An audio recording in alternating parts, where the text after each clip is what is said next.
अनंत पद के मित्रों से मेरा यही कहना है कि अनंत श्री की देशना को दूर दूर तक पहुँचाए और आपके जीवन के विकास के लिए हमसे जो भी बन पड़ेगा हम लोग करेंगे। देह से विदेह की, गेह से अगेह की इस यात्रा में, प्रेम के इस पूर्ण वर्तुल में कृष्णा जी के इनलाइटन वर्ड्स। खुद को खोकर एक ख्वाब बुना है, खुद को खोकर एक ख्वाब बुना है, सब चुनना छोड़कर उसे चुना है। हर दहलीज के पार कदम रखा है, उस एक कदम में सब कुछ सुना है। गीत हृदय का कहां अभी कहा है, जाने कब से वो यहां अनसुना है। जीवन की यह लीला बस घटती है, उसने ही सबका किरदार चुना है। अब न मैं हूं न मेरा कोई नाम, बस एक शून्य रहा गुनगुना है। जीवन अब एक यज्ञ की ज्वाला है, उसमें नहीं कुछ भी कुनकुना है।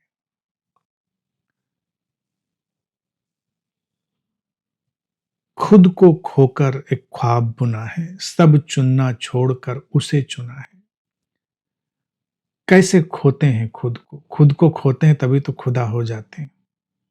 लेकिन खुद क्या, हमारे कॉन्सेप्ट्स, हमारी फॉल्स आइडेंटिटी, वो गिरती है, उसे गिराना होता है। तो जीवन का एक बृहत्तर आयाम, जीवन का एक लार्जर जो डायमेंशन है वो हमारे सामने खुलता है। वही एक ख्वाब होता है। ख्वाब तब बुना जाता है। सब चुनना छोड़कर उसे चुना है। हम क्षुद्र को चुनने में लगे रहते हैं और विराट को भूल जाते हैं। तो जो आत्यंतिक प्रेम में, आत्यंतिक ध्यान में उतरा व्यक्ति है, वो सब चुनना छोड़ देता है, क्षुद्र को चुनना छोड़ देता है और विराट को चुन लेता है। उस विराट की पुकार को सुन लेता है। हर दहलीज के पार कदम रखा है। जीवन में दहलीजें ही दहलीजें हैं, मान्यताओं की, मतों की, विश्वासों की, हर तरह के पूर्वाग्रहों की। प्रेम से भरा हृदय हर दहलीज के पार कदम रखता है, निर्भीक है। क्योंकि नहीं रखेंगे तो क्या होगा? दहलीज के पीछे हम खत्म हो जाएंगे। दहलीजों के पार जाना है, तो हर दहलीज के पार कदम रखा है, उस एक कदम में सब कुछ सुना है।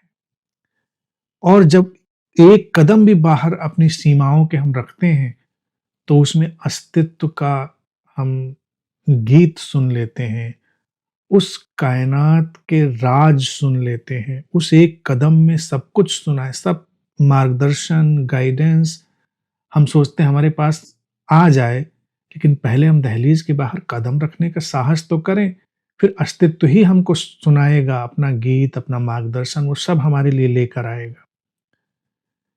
गीत हृदय का कहां अभी कहा है, जाने कब से वो यहां अनसुना है। ये भावना बनी ही रहती है। एक प्रेम के गहनतम स्वरूप में गए हुए व्यक्ति को कभी नहीं लगता कि जो हमारे हृदय में गीत था उसको हमने गा दिया है। उसको लगता है अभी कहाँ, अभी तो वो बिल्कुल अनसुना सा, अभी तो कुछ गाया ही नहीं।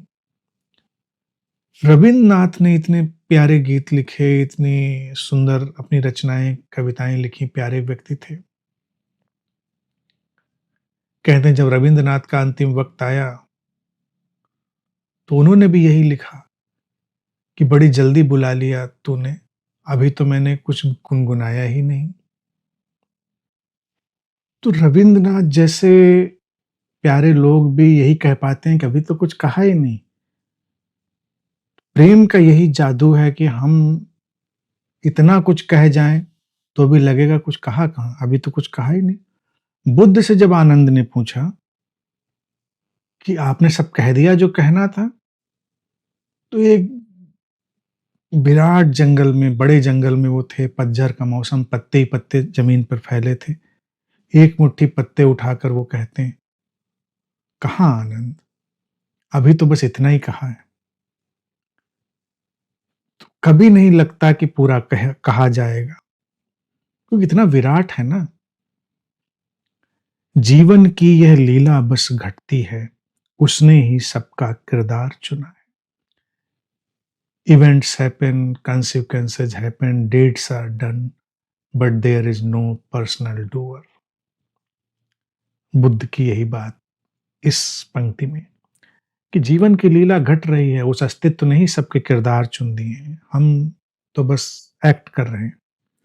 अब न मैं हूं न मेरा कोई नाम, बस एक शून्य रहा गुनगुना है। एक शून्य ही गुनगुना रहा है। वो जो शून्यता है, विराटता है, वही गा रही है, वही जो कहना है कह रही है। हमारा जो सीमित अस्तित्व था विलीन हो गया है, देह विदेह में चली गई है, गेह अगेह में चला गया है। जीवन अब एक यज्ञ की ज्वाला है, उसमें नहीं कुछ भी कुनकुना है। फिर ऐसे व्यक्ति का जीवन भभक कर जलता है। प्रेम में जो व्यक्ति गहनतम रूप से चला गया, वो कुनकुना कुनकुना नहीं रहता, भभक कर जीता है, पूरी तरह से जल कर, जैसे यज्ञ की ज्वाला जल रही है। कुनकुने रहेंगे तो क्या कर लेंगे, अगले पल बुलावा आ गया, अगले पल चल दिए तो कुनकुने कुनकुने ही चले जाएंगे। जीवन मिला है तो जलो, यज्ञ बनने दो उसको। ये बाहर के यज्ञ तो नादान लोग करते हैं, प्रेम में डूबे लोग जीवन को ही यज्ञ बना लेते हैं और उसमें आहुति बन जाते हैं, जलते हैं पूरी संभावनाओं में। वो कुनकुने कभी नहीं रहते, किसी दहलीज पर नहीं रुकते। लेकिन समाज, धर्म, राजनीति ये चाहती बस यही है कि दहलीजें बनी रहें, लोग कुनकुने बने रहें, प्रेम की बातें तो करें लेकिन अप्रेम पूर्ण बने रहें। लेकिन जब बुद्धों के साथ कारवां चलता है, सब दहलीजें टूटती हैं, सब सीमाएं पिघलती हैं।